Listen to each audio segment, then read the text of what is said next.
Okay, is there, We'll do a roll we'll call. call the meeting to order? Do a roll call.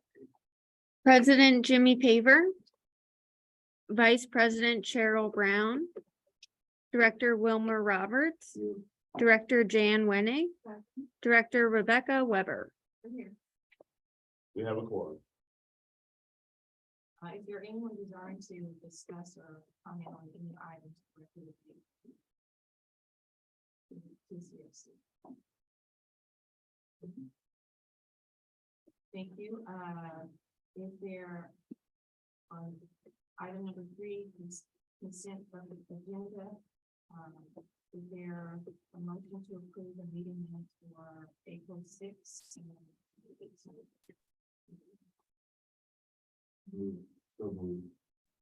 Second, no second. All in favor? Aye. Any abstentions? All abstentions. Okay, moving on to item number 4. This is resolution of TCFC granting and Patrick and Howard in his capacity as secretary the authority to sign on behalf of the corporation for all transactions related to the following real property further described in Exhibit A association with the condemnation of for purposes of acquiring additional money. Yeah, so just briefly, this comes up quite often where there's right away that need to be acquired, and obviously we will wait until a board meeting for an item of that nature. And that's what this is prompting. This is what's prompting the need for them to have something in writing saying I can say, yes, we eminent through eminent domain, you can take this property to acquire for right away, which will happen either way. It's just a matter of whether it goes through a board meeting or whether I sign up. So that's what this is. Is there a motion to approve this resolution? Second. All in favor? Aye. Any abstentions? And then abstentions because I'm not. Wait. Thank you very much. Right, item number 5 is an update on proposed legislation regarding PFC structure. This is the housing authority of the city. Okay, Jim's on the line. Can Jim hear us? I can hear you. Can you hear me? Yes, Jim, we are behind schedule, so if you could just be brief about your comment here. But not Brief summary. we wanna understand. Sure, of course. I can do a very brief summary, and then Patrick, I'll send you a little 4 or 5 page PowerPoint that summarizes the legislation that you can send to your board, so they can look at it in more detail. House Bill 2071 has been passed by the House and by the Senate by a 2/3 majority and is awaiting the governor's signature. Rumor is it will be signed today.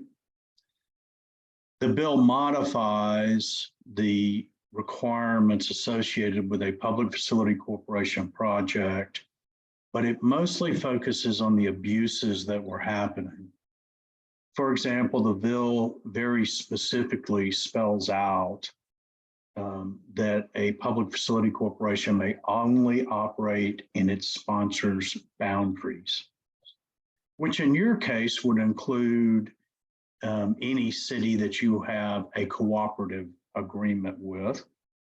And that will eliminate the Texas Essential Housing Foundation, or SH 130 MMD as it was known.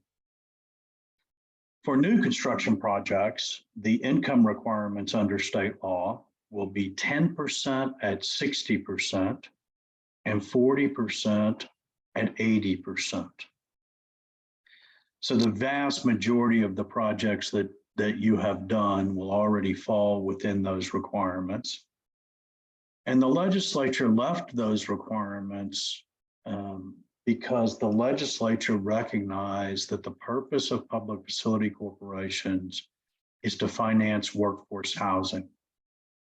And they recognize that tax credit housing is designed to meet lower income requirements, But they determined that there was a need, particularly in this economy, to support workforce housing. And so they left the limits at 10% at 60 and 40% at 80.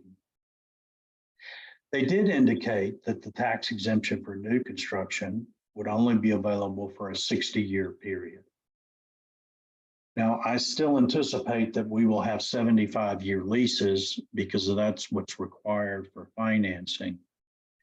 But after 60 years, the tax exemption will automatically go away unless the developer comes back to the board and the board agrees to renew that tax exemption.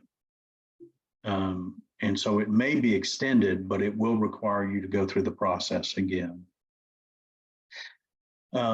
If a majority of the board members are not elected officials, which in your case, you're not elected officials, then you will have to obtain the county's consent for every project that you do. You will also have to hold a public hearing at the housing authority level, which frankly, we already do.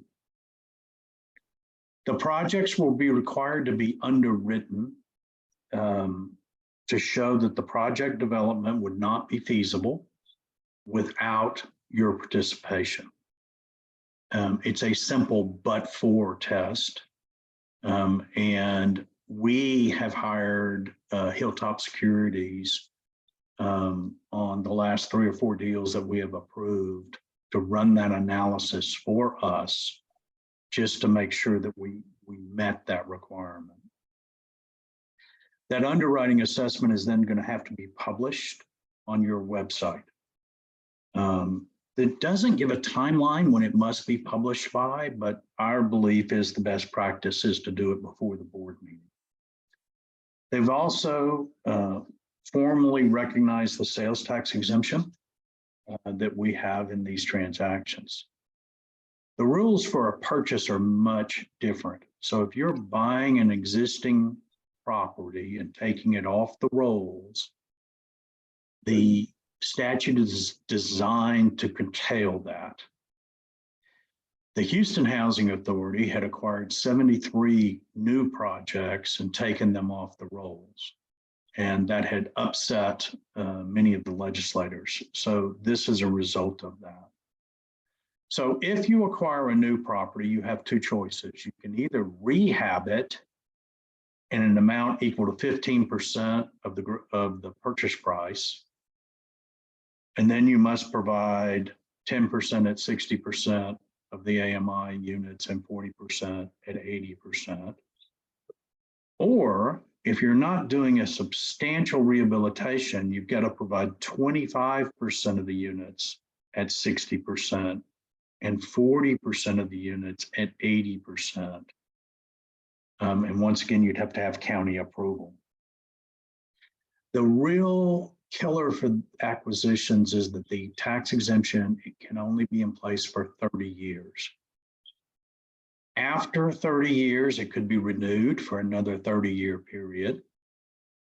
But we don't know how that's going to affect financing. We think probably it will take quite a while for the industry to determine that a 30-year exemption is something that they're willing to finance. Once again, as I said, you have to have county approval, you have to hold a public hearing.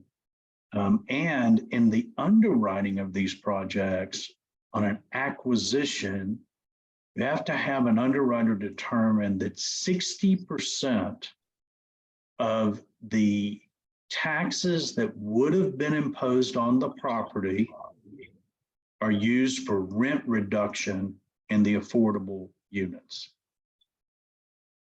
So the underwriter will calculate what they think the taxes would be in the future if the property was taxable, and 60% of that number has to go towards rent reduction in the first 4 years. There is a 1-year transition for income restrictions so that they can convert from market rate to affordable. There are also numerous provisions that are imposed, and I'm going to run through these really quickly.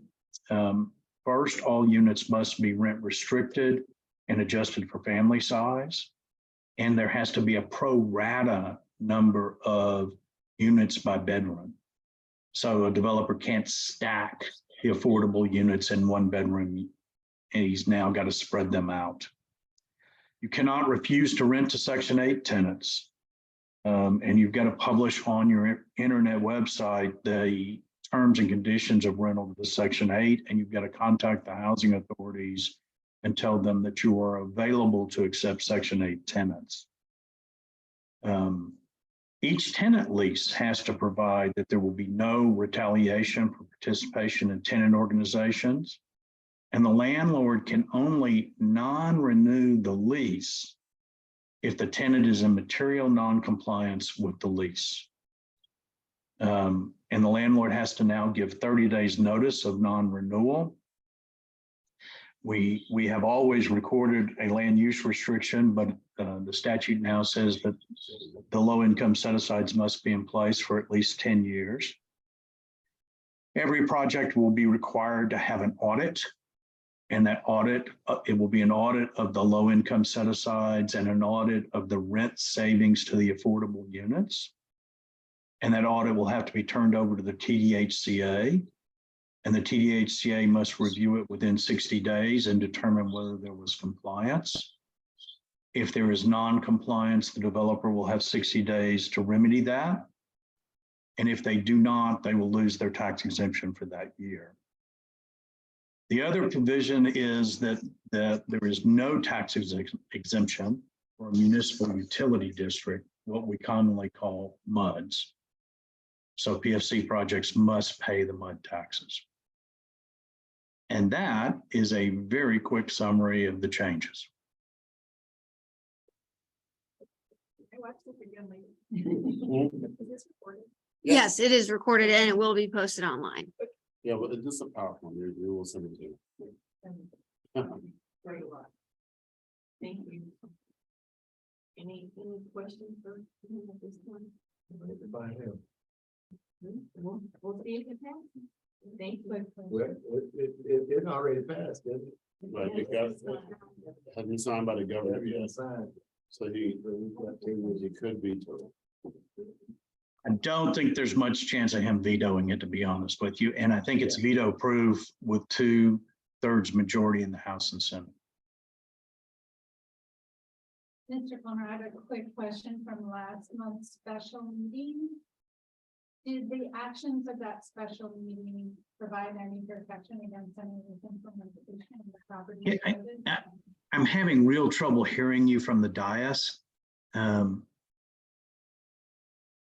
I think you asked me if the special meeting last month grandfathered the projects that we approved. And the answer to that is yes. From your perspective, the big thing is that those projects will not have to go to the county for approval. All your projects going forward will have to go before the Commissioner's Court to be approved. Thank you. Hmm? Anything else? Okay, thank you. Nothing else. So yes, recommendations that we can provide you the finance background update in your email unless you want to summary down. The finance report. Do you want to go through the finance report? We'll skip that and we'll, any questions? I don't think there are any report and unfinished business. Unfinished business. Need for an executive session. Anything else? Is there a motion to adjourn the?